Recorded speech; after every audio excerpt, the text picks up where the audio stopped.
It's podcast number 53. All right. So, With Chastity. yes, we have a special guest today. My friend Chastity is here from Pennsylvania. Who's taking a leap of faith. Yes, so we're going to talk about faith. She's been in the podcast. That's a big leap of faith. Yeah. That is. You never You know wanna what say we're going to hi? say. Hi. Yay. We're waving. You can't see us, but we're waving, people. Soon to be So- Floridian. Yes. Right. Yes. That's her big leap of faith right there. So what? Who wants to share So we first? threw this podcast together the last minute We did. after a big Facebook Live about the RNC. Yes. The So, Republican National Convention, okay, is not a new brand of soda. It's actually a major event that will happen in our city, and I know it's Yes. God that brought it here. Yes. Also, for those people out of the country, what does that even mean?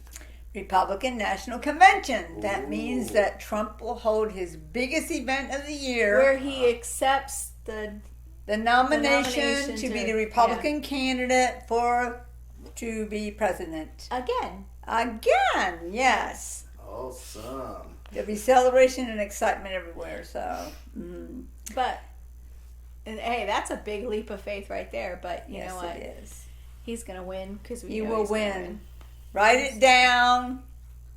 So we didn't really think this one through very well, but because we just started it without, not having a title and all that. So we're just going to hand it over to Chastity.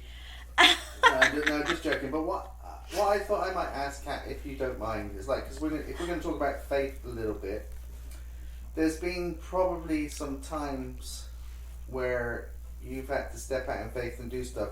Can you remember a time when, with your brain and even seeing things, you couldn't see the end result, but you felt like you had to step out? Do you have a situation like that? I know you're a seer, but doesn't faith have to step out anyway, even if you can see everything? Yes, it's a little bit different when you're raised with it. Yes, and I it was is. raised, every day of my life, we lived by faith. Very So much it's like generational in my family. And that makes it a little bit different because we saw the results of trusting God, believing God, to the point where we knew whatever it was we did for Him, it was going to be good. And so really it's been a really long time because my dad had a gift of faith, and there's a difference in trusting in faith and God actually giving you that What gift. is that? If you receive a gift of faith, you're already born knowing that God's going to do these things. It's not, do you have to make a decision of deciding whether you need to believe or trust. You just know it. You know it. When you have a gift of faith, it's like let's say you're a carpenter. You don't have to wonder, do I like this? Do I want to do this? It's put in you before you leave heaven. You know, I am a carpenter. I'm doing carpentry. I'm going to love it. And what you do with that, you may figure out what I'm going to make or create, but it's a joy because it's a part of you already. And so when you have a gift of faith, God uses you a lot to demonstrate and show other people how you step out and trust Him. But when you were raised in that your entire life, and then you see even the generations before, my father, my grandmother had a gift of faith. So it's like, I actually have a gift of faith. And it's, to me, it's not an issue whether I'm going to believe or not. I know I will. And I know that God's promises are true. And I know many people, you take what you call a leap of faith. That's when you really don't know. You just think that you believe this is God. I'm going to just step out and do it into some wild thing like move from one end of the country to the other. When you don't have a home, you don't know where you're going to live. You don't know how that's going to happen. But when you do that and you show up, and within 24 hours, God has done everything for you. And I have seen that happen many times. So faith is a way of life for me. Yeah. And of course, it made a difference being taken to heaven all the time, because then no matter what it was about heaven, I already had been there and seen. It's different when you see and know. But even the Bible says it's a greater reward when you don't see and you receive it. It's greater. So faith is necessary, and you will understand. Have you seen things happen like with your spiritual eyes where you knew somebody was acting in faith but they couldn't see it, but you saw something happen. Is that something that you can kind of explain? Because so say somebody like Chastity, for instance, she's moving from, is that right, Chastity? You're moving from one city to another, right? Because God told you to, right? Yes. But an angel didn't show up and say, hey, Chastity, here's a super scroll, or here's a sword, or something like that happens, or whatever. But you're going to move from one place to another. So, would you say you saw somebody's life and then you met them, would you see angels assigned to them because of the faith that they stepped out in, even if they didn't realize that they were? Oh, sure. I see, even if I've known them for a little while, and when I met them, everybody has at least a couple guardian angels. They don't have just one. And then I see them later and I see 5 more angels with them. I know God's doing something. And you have a bunch of angels with you, Chastity. You have about 10 more assigned to you just because you're willing to do what God has asked. So all I can say is it's going to be powerful. It's going to be great. Mm-hmm. And it's always encouraging to meet somebody who says, well, hey, I see this in the spirit. And sometimes you don't understand it, but I do know that when I see more with somebody, he's got something great that's about to happen in your life. And they will totally fight the enemy on your behalf. They will open doors of favor for you to get like a great place to live. Like I actually saw that for Chris before he got the house he's in now. I knew he was getting that house. I knew he was. And he did have angels assigned to him. And we actually saw them in the sky over this very place that he got. Why didn't you send gardener angels to do the yard? Because it keeps overgrowing. Some of it you have to do yourself. Okay, I'll remember that next time. So yeah, God, when he has a plan for you and you're willing to step out and say yes, if there's nothing else, it's called the edge of faith. But when you leap and you experience it and you see what happened, what it does is it causes faith to explode in you. And you go to another whole level of faith. So when he brings something different or maybe more challenging to believe for, you have what you experienced in the past to encourage you to go forward with that. So, and it does say in the Bible, when Jesus does return, okay, it says, Christ said, when I return, will I find faith on the earth? He didn't say, will I find prosperity? Will I find new inventions? Will I find people celebrating? Will I find faith? Because these days we're in are going to get greater and better, and that's not what this is about. But spectacular, amazing things are about to happen on earth that have never happened before, where people probably won't have to strive as hard or contend as hard in the spirit because of God pouring himself into this earth. And you're definitely going to get to be part of it. You're here in Florida is definitely a divine place. There's divine places he's mapped out on this earth. I just happen to be living in one, so you'll be joining in what he's doing here in this city. So if anybody's wondering, if God says to you, move to Florida, I would seriously consider it. Or if he does say, move to Timbuktu or move to Alaska, I'm going to say something someone's hearing, okay? If he says to move to South America and he has said that, don't delay. Okay, don't delay. If do whatever you can to try to help that happen.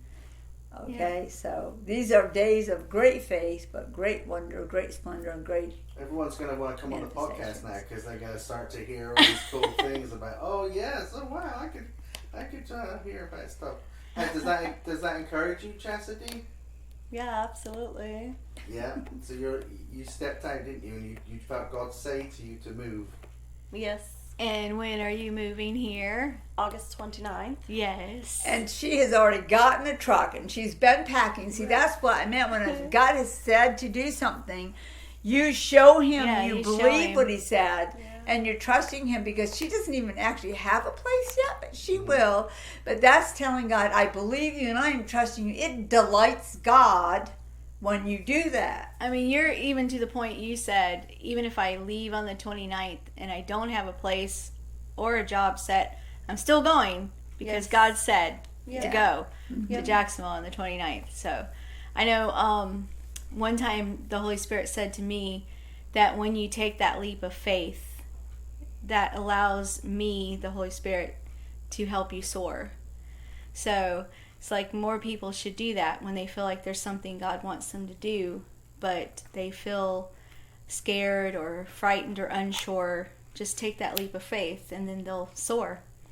So, So I have a bit of a testimony from one of our podcasts because it involved a bit of that. Do you remember when we were talking about acts of kindness and stepping out and everything? Well, I was in a store and I was waiting for some food and it was taking forever.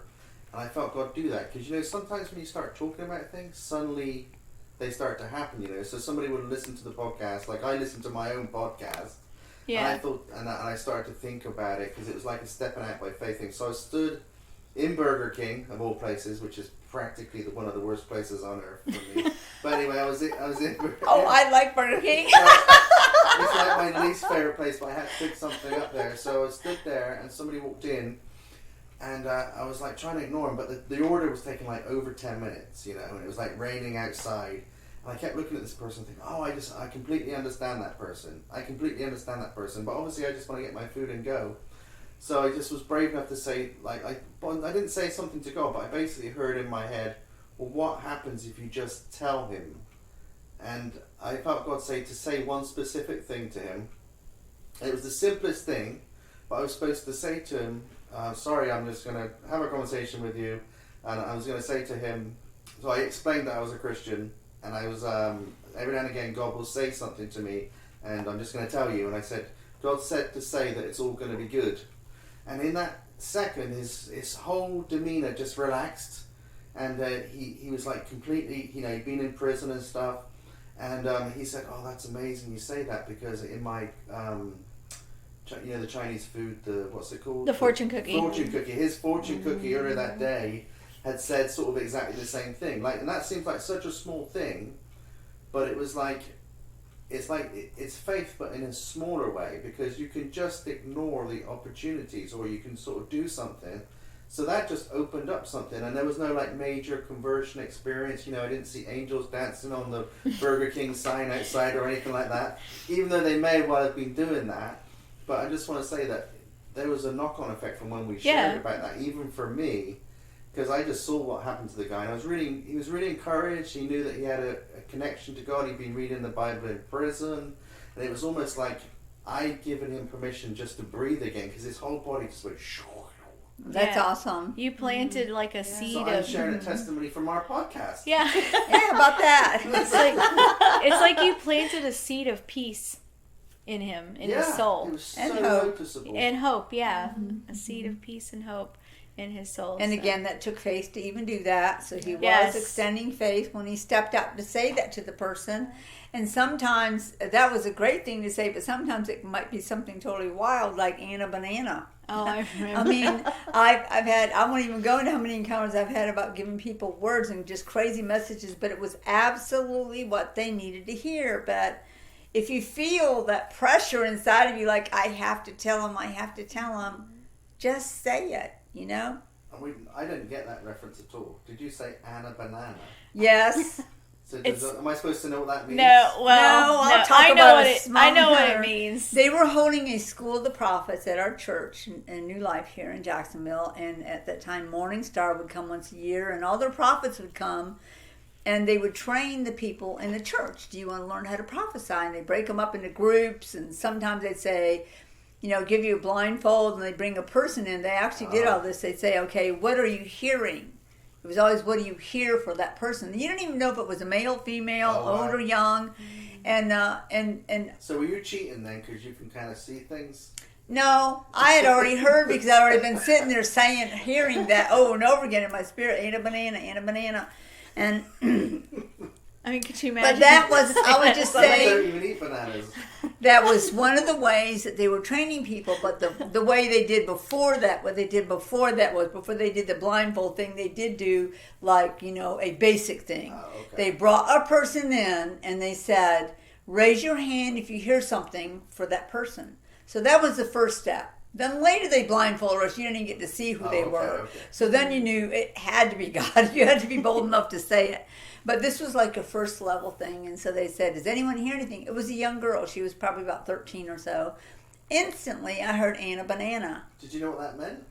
It didn't matter, because I've learned from God. I don't have to know what it means. Have you ever heard that phrase before? Because I'd never heard that until you said it. Is that a kids' TV program or something? It's just like a term of endearment that someone would give their child? Oh, Yeah, like I'm somebody would British, say I their don't- children. Yeah, you're British. You don't. We just put So people there was mate. this young teenager, and she's standing there, and she looked like she was a little nervous for coming up there and standing. And these people started giving her a word, like, And it was so serious. I see you really travailing and on behalf of people around the world, and it's going to be very challenging for you. And what people do is they see or hear in part, and then they kind of try to figure out what that means, and then they give that to the people too. You should only say what God says. And it went down like 5 people, and they were like saying, and this girl kept sort of like shrinking, like, do I want to stay up here and hear this? And then you're going to go to the whole world, and here's this 13-year-old, and you have to go to foreign countries. You might not know the language, and these people were getting bits and pieces, and finally they said, does anyone else hear anything? And I raised my hand. They said, what do you hear? And a banana, wild and crazy, and a banana. And I see you dancing and twirling and laughing, and you're prophesying, but you're doing it while you're dancing and you're prophesying. And this girl starts yelling, yes, this young girl. And her mother stands up and she goes, that's her nickname we gave her from the time she was a little girl. Anna Banana. So most people are not. And my mom was sitting next to me, and I told my mom, I'm going to say it. She goes, you can't say Anna Banana in the meeting. They'll think you're nuts. I'm like, I don't care what people think. We noticed your husband He just said walked that. in. Were you there for this thing? This is the podcast. No, he wasn't here. Well, You I were there. think he He's may have logged in, been by for the the Morning way. Star. This One here? Yeah. Yeah. You were there in that came in- meeting? The Morning Star training where they were training people to be in the School of Prophets. I was in one of them. He was in one of those things. He's trying Yes. to get you involved, Pink, because you've got to be on the podcast. Anyway, so He's those nodding. words, Anna Banana, was the key phrase for that girl to identify. This is, and she still was going to the world, but she wasn't doing it as a burden. And God kept saying, you'll be delighted with this. This is what you were called for. And she'd been taking dance classes. So when they got to say, what do you have to say about all this when they were done? And she didn't respond to the other people, but she said, she started laughing. And her mother stood up. She said, that's her nickname. We've called her that since she was a little tiny girl. And she said she danced from them as long as we can remember. We finally gave her dance classes, and she's got this amazing relationship with Jesus Christ. She hears him really well. She said all that was confirmation. So even though it was crazy to the natural mind, I didn't have to understand. That word was not for me. So when they say if God has something crazy for you to say, you have to be willing Right. to step out and do it. So that's what Anna Banana means. That's so cool. I'm glad I asked. I know. I love the story of Anna Banana. It's really cool. It's a wonderful journey, really. And it does say all can prophesy. Yep. So do you have some questions, Jen, unless you want to say something else about something else, Kat, about that? Maybe Chastity wants to add a little bit to what we're Chastity, saying. take the microphone. I'm joking around. So was it easy to tell other people that you were leaving and moving to a different state? At first, no, because I know everybody always has their opinions, but Yes. so for a while I kept it to myself because I knew that I knew that I knew, and I didn't want anybody to be negative. That's good. And then I started with telling a few friends, and they were like, "Oh." Throughout time with that, one of the friends kept trying to convince me that God was not calling me to move, but can't convince me because I know God's voice.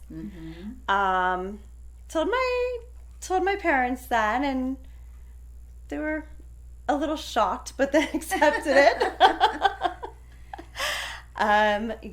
So it's always a challenge, but always worth it when you follow God's will for your life. And That's right. I never really felt like I belonged where I was. So I knew a long time ago that I was going to move. I just didn't know where. Yes. And God told me last November to start packing. So Good for you. since then, I've been going through, throwing away, packing, getting rid of downsizing. So you're here just for a visit, right? Before you actually leave. Yes. And do you think you'll enjoy being here? I think I'm going to love being here. I've been enjoying the sunrise the last few days here. There's nothing like it. Yes, our beaches are so pretty. Yes. Right over the ocean, too, so it makes it even better, right? Yes, it's like heaven on earth. Yes. Well, we're glad that you're coming. We could do a two-part podcast. You're now in the middle of your faith journey. Oh, and after you So- move, that's a great idea. So you've got there's like this challenging aspect, right? Because it's still at the moment, even there's like one job opportunity came up and they're getting back to you, but there's still like a little bit of uncertainty about what might open up, what might not. So we're in the middle of that now. What is it? It's July right now. So maybe in a couple of months you will be the revisited Part Chastity 2 podcast where we will hear how God The unfolded your future. That would be awesome. Yeah, that would be really That'd be awesome. You up for that? exciting. Yeah, absolutely, because I know that I'm supposed to be here and I know the date, but God hasn't fully revealed to me where I will, exactly the house that I will live in or what He wants me to do here. So, yeah, sounds I'm cool. excited. It's exciting. All right, so we have questions, Jen. Yes, Jen. What is the question? Well, one person, I'm going through some of the past podcasts just to find some. One person would like to know if our pets have guardian angels. If your pets have guardian angels, Yes. I don't know that they each have their own separate one. I think that there are angels assigned, especially if you have more than one or whatever. I always tell God to protect and watch over our herd. Yes. That's all of our pets together, you know, to watch over them, protect them. The He's turtle turned up. been very faithful. I know it did. We've actually had 3 turtles all Like, I show think- up by the front door. It's been wild. I think all the animals are coming to our house. I'm like, and this is baby not Noah's Ark. possums. Their guardian angels are probably Ninja Turtles. That's funny. All right, Chris.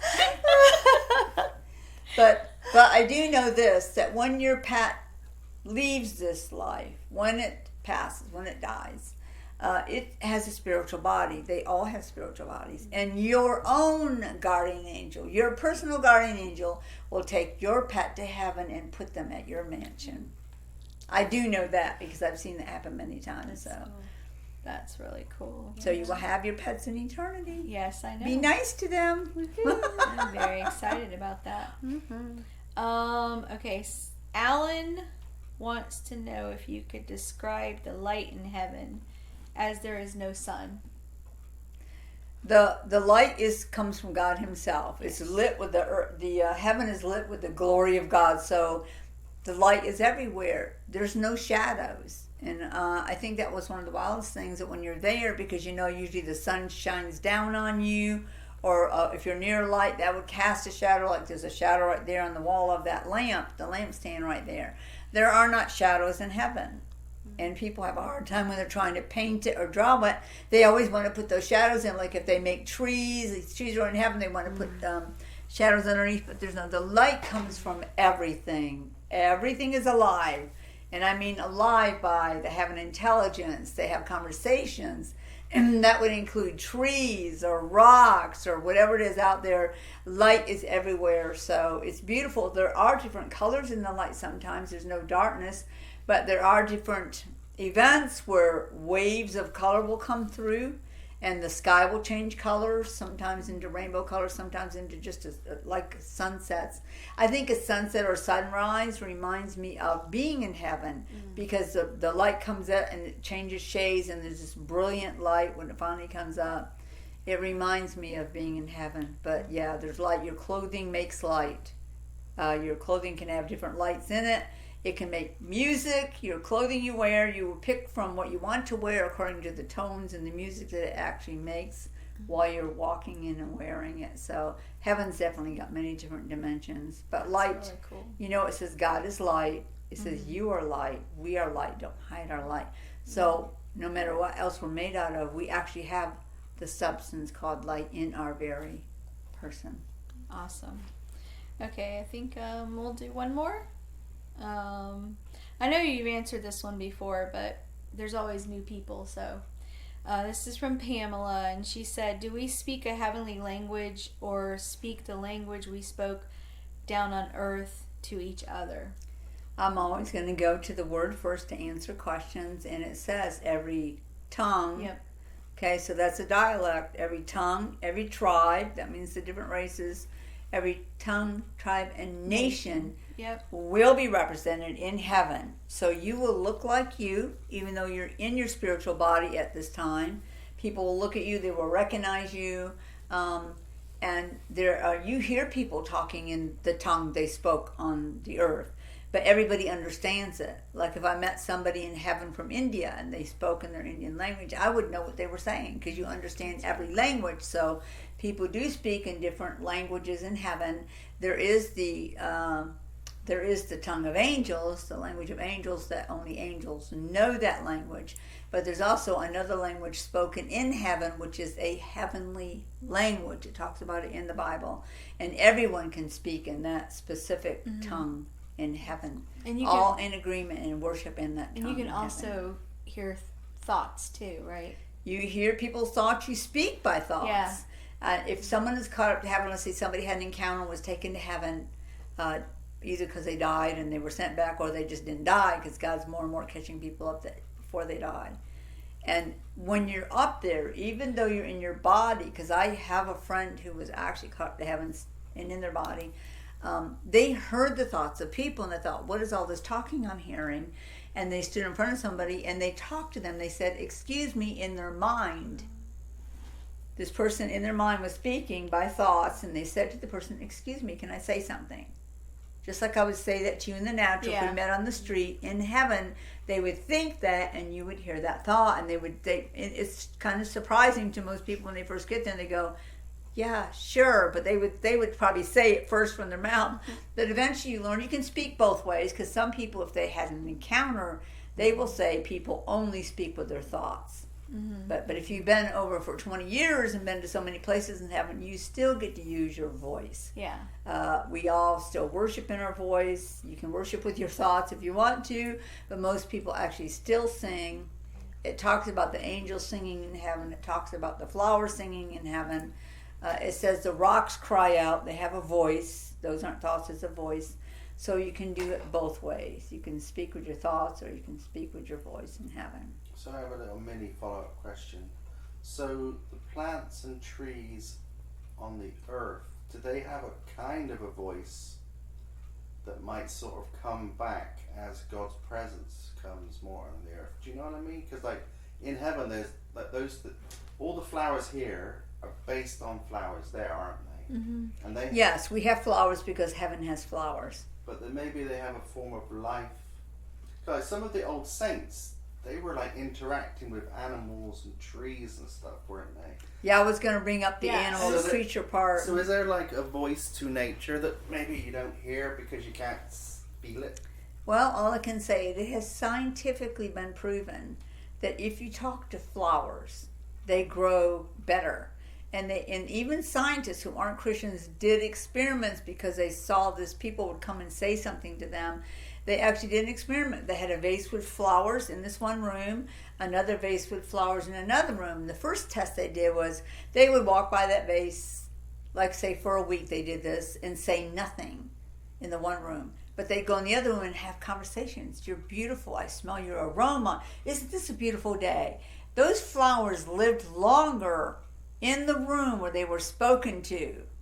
It's because your voice puts out a frequency, and that frequency can connect with nature, it can connect with people, it can connect with creatures. So that's why when you speak, but the room they never spoke to the flowers in, they just passed by them. They didn't live as long, they began to wilt. Then they had a third room they set up, and they spoke harshly to the flowers. I mean, they said not good things. You know, you're ugly, you smell, I can't stand you. They would say things like you would say to people, like I can't stand you, you're ugly, you know, that's what happens when you treat people bad. Those flowers died quickly. They never thrived.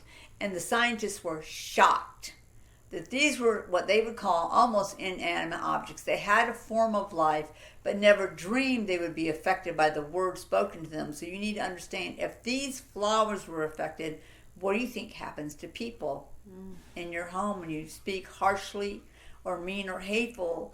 and if something happens in their soul, because their soul collects those words. I'm not saying flowers have souls. In heaven, trees have a whole different life. Trees who were in heaven actually have faces and features, and they actually sing and they talk. And it even says in heaven that the flowers sing and the trees clap their hands. That doesn't mean the wind blows them. That means they literally will clap them. Just like hands, they will clap in heaven. So we need to consider, I'm not saying start up a conversation or a group with these different things, art on the wall and other stuff like that. However, again, in heaven, even art has a life. And when you walk past a painting in heaven, there is life in that painting. So and what is on that painting comes alive. In heaven, it comes alive. Might be life in what? Well, think about someone who does a painting here. Like, I know you... I'm going off. Like, my brain just goes He's off. going over the It's edge, fine. y'all. Well, Over the edge I'm with just Chris. saying. We need to have a podcast.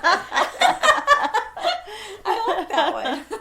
I think the film's called Over the Hedge. But, there is a film called that. Yeah, and he did go over the edge. say you do a painting, like, and you put something into it. Because God's outside of time, that must still exist. Like the intention of the painting, the life of the painting. That's how.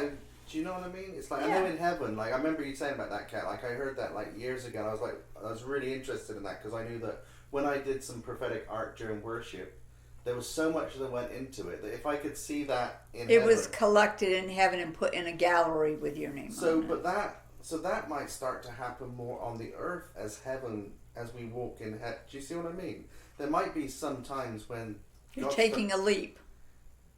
Yes, God might start to unravel things like we can't even, like if you talk to somebody 100 years ago about having a cell phone, you'd be like, oh, we don't know what that is. But there might be a way that our technology starts to, you could be doing a painting, but the technology comes to the point where you can see the whole process.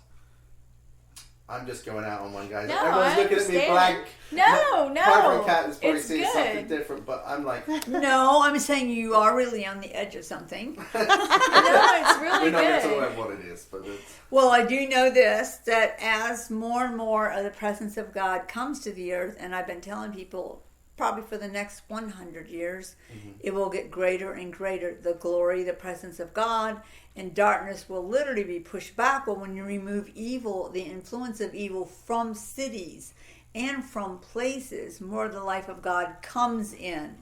And it says it's almost like a restoration, probably is what you're thinking of maybe, of things things being captured or kept. In the days of Adam and Eve, all of the animals, the creatures could talk, like we're talking. They had the ability to talk to each other. I do know that before Christ comes again, before the tribulation and all that, before that starts happening, which was way beyond where we are right now, things will get greater and greater. More of the presence of God will show up in things. Inventions will get more beautiful and powerful. Are you saying animals are going to start talking? We will. I am going to Well, say this because I was Now who's shown. pushing who over the edge? Well, if you I was think shown. about I it, was shown. Right. That In the sounds cool. future, if you think about it, they the actually animals had a way to communicate. I'm not saying necessarily believe they it. talk, I'm not Yeah. but they would understand what we were saying, and there will come a time on this earth where animals won't be wild. Okay. And it's Wow. already It's like- starting. I'm not to saying we're out in the happen, jungle too. and make friends with the tiger No. right now. I am saying Yeah. possibly, I don't know how far into the future it will happen, but I literally saw there were not wild animals. That That's if crazy. they would, you know why? Because the fear will be removed. Fear causes them to attack. Right, the wild Even ones. now, well, even not wild ones, fear causes like a dog to attack somebody. If they're a guard I've been dog, bit by a especially. hamster, so I definitely know there's nothing. Hamster bites. So this is not our podcast for today. But you need to realize that the more of God we have, even in our home, your atmosphere can change. You begin to create a habitation for heaven if you don't let the world come and invade, like the wicked world, like the evil, the violence, the profanity, the sexuality. Any of that belongs to Satan. When you can stop when you say I'm not tolerating it, and you don't welcome it in by watching stuff or by saying things, Yep. you will have more of the presence and power of God in your home. But this is going to happen in cities because the people who don't want God will leave that city. Yep. Because that's what a region of light is. But the restoration is coming between creatures and people that was originally here. So people go, it'll be so bad and evil as it was in the days of Noah, but they don't talk about the days of God in the earth. They don't talk about the day of his power in the earth. They don't talk about the ruling and reigning and us being over the land, the sea, and the air, and the creatures, which the Bible talks about in Genesis 1:26. So these things have not happened yet. He's not ending anything until we have experienced and lived in those days. So just right now, but you still see, because things will be changing and things will be eliminated for a long time, people may get to a place where they don't necessarily think, I don't need faith, this is going to happen anyway. But God doesn't ever want you to get to a place where you don't need him. So in those days, when those days come, you'll still need faith, but for something greater. Maybe not enough money to feed your family, maybe not to have the house, because life will be so great before we end and get off of this earth that you need to keep that faith. Guess what? You'll need it in heaven to create. Yep. I'm ending right there. That's pretty cool. Well, this was a good podcast. Yeah. Yes, it was. And we didn't plan it at all. No, We We didn't. had a special guest. It was just spontaneous. Spontaneous. Chastity podcast. got the faith stirred up in us to talk about the impossible. Nothing is impossible to those who believe their God. Yep. So have Amen. faith, guys. Have faith and trust. Trust Him, even when you don't understand what you're seeing with your eyes. Yeah. You can still believe what God says about you. Amen. Amen. Are we done? Amen. We're done. Amen. Bye. See you later, alligator. Bye. Bye.